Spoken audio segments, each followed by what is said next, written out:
In May 2026, LeBron James walked off the court at Crypto.com Arena and waved to the crowd like a man saying goodbye forever. The Lakers had just been swept, 4-0, by the defending champion Oklahoma City Thunder. James was 41 years old. In that moment, standing under the arena lights one last time, he believed he had played his final NBA game. 2 months later, he stood in front of cameras again, not to announce retirement, but a move, a new team, a new city, and one impossible question hanging over it all. Can the greatest basketball career ever still have one final defining chapter? He called it my last decision. Not his best decision, not his boldest, his last one. A man who had already changed teams and reshaped his own legacy more than once was telling the world this was the final time he would ever make this choice. To understand why he made it, we have to go back to the moment that almost ended everything.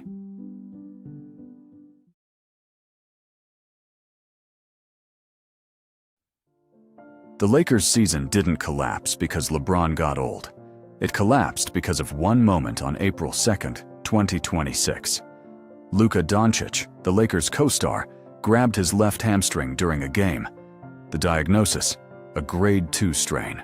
He would miss the entire Thunder series. That left a 41-year-old James and a banged-up Austin Reeves to carry a playoff run against the best team in basketball, alone. It wasn't enough. The sweep was total, and it ended a season that had once looked promising. Dončić didn't hide his frustration afterward. "I won't hide it," he said. "If you don't win the title, it's a bad season." Those words landed like a challenge, and the pressure on the Lakers' front office became immediate and impossible to ignore.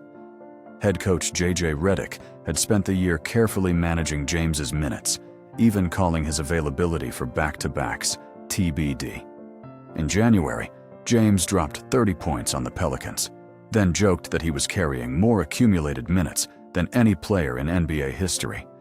He didn't always have his best stuff, Redick admitted, but he'd shown again and again that he had enough to win, as long as the roster around him held up. This time, it didn't. That same season, James had still averaged nearly 21 points, 6 rebounds, and 7 assists a night, even higher in the playoffs. The talent hadn't disappeared. The support around him had. James realized something simple and painful. The Lakers no longer had the depth to get him where he still wanted to go. But if the team that had carried him for years couldn't finish the job, would he really start over somewhere else at 41, with everything to lose?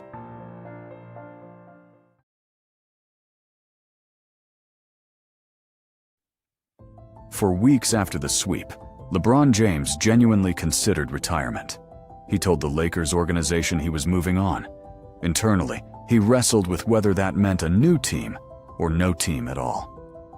Entering what would be his 24th season, a number no other player in history has ever reached, it was a fair question to ask himself. How much was left to prove, and how much was left in his body to prove it with? Even his own son, Bronny James, admitted publicly he had no clue what his father was going to do. If his own family was in the dark, no one else stood a chance at guessing.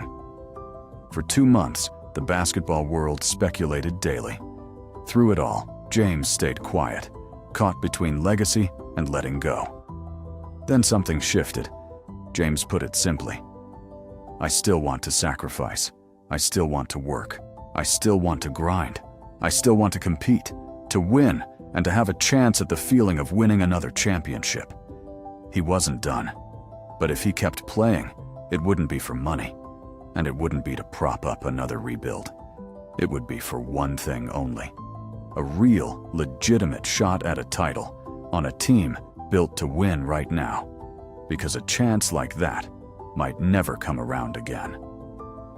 That search took him through a long list of possibilities. A hometown reunion in Cleveland, a return to Miami, Golden State, Minnesota, the Clippers. Every option got weighed and fell away. It led him somewhere almost no one saw coming: Philadelphia.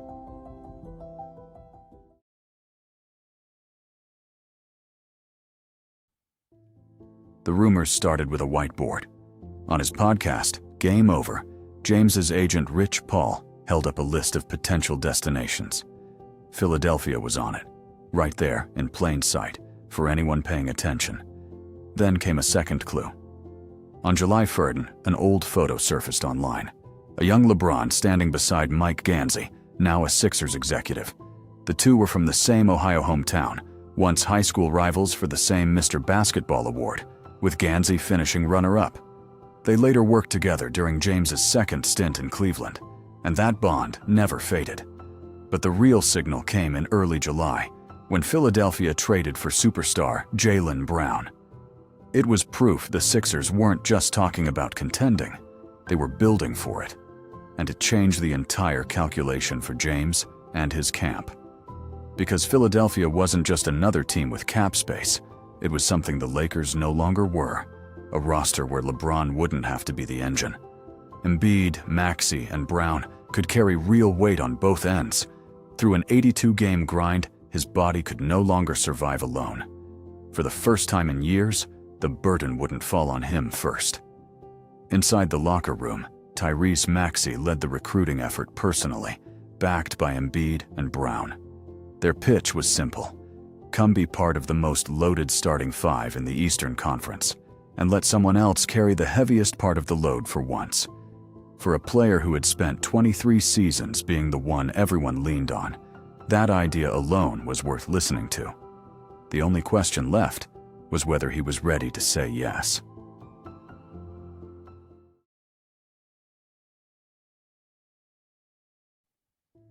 On July 24, 2026, LeBron James signed with the Philadelphia 76ers. 2 years, $8 million, a fraction of what a healthy superstar usually earns, with a player option in year 2. Agent Rich Paul, CEO of Clutch Sports Group, confirmed the terms directly to ESPN. "I'm not going for money," James said. "I'm not going for family. What am I really playing for at this point?" The answer was standing right in front of him. Embiid, Maxey, Brown, rookie VJ Edgecombe, and now James, sliding into a secondary role at power forward under coach Nick Nurse. No longer the engine carrying the whole team, just one more elite piece in a five-man machine built to win now, in a wide-open conference. It's worth pausing on how rare this moment is. James is entering year 24, a record no player has ever reached, already holding the NBA's all-time scoring record at more than 42,475 points, with 22 career All-Star selections. No modern athlete has stayed at this level this long. Whatever happens next in Philadelphia, it's already history. Pennsylvania Governor Josh Shapiro didn't wait to react, declaring it LeBron James Day and welcoming him to the city of brotherly love. But this was bigger than a warm welcome. It was a franchise that hadn't won a title since 1983, more than 4 decades of waiting, and a 41-year-old legend betting his final chapter on ending it. The only thing standing between this roster and history was health, and health had already betrayed him once this year.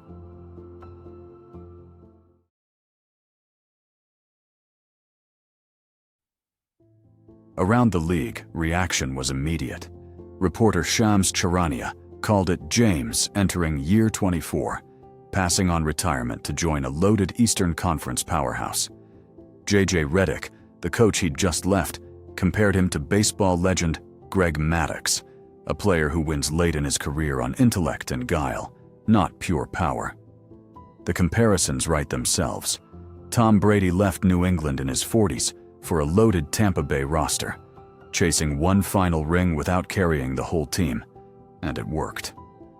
Michael Jordan tried something similar in Washington, but the Wizards never made the playoffs while he was there. Shaquille O'Neal became a role player for minimum money at the end, a shadow of what he once was.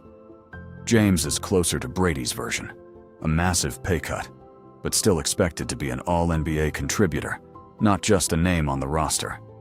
A championship in Philadelphia would tie James with Kobe Bryant and Magic Johnson for rings, closing the gap in a debate that has followed him for 2 decades. It would make him the first player in NBA history to win titles with 4 different franchises: the Heat, the Cavaliers, the Lakers, and now the Sixers. But there is real risk. Joel Embiid has played just 96 regular season games over the last 3 years, and his body has failed before in big moments, including a playoff exit against the Knicks earlier in 2026. If it fails again, James could find himself right back where he started, carrying too much, too late, with no one left to hand the weight to. He didn't leave Los Angeles chasing comfort, a bigger paycheck, or a soft landing. He left because some part of him still needed to know what he had left to give, because he understood something most athletes never get the chance to face. The ending you choose is rarer than the ending that chooses you. Back in May, walking off that court, it looked like a goodbye. It wasn't. It was a question he is still answering. What am I really playing for? Now, in Philadelphia, that answer will be written in real time, on the biggest stage he has left. Whether this final gamble completes the legacy of the greatest career the game has ever seen, or rewrites it one last time, is a story only the next chapter can tell. Thank you for watching. If you enjoyed this documentary, please like, share, and subscribe for more stories like this.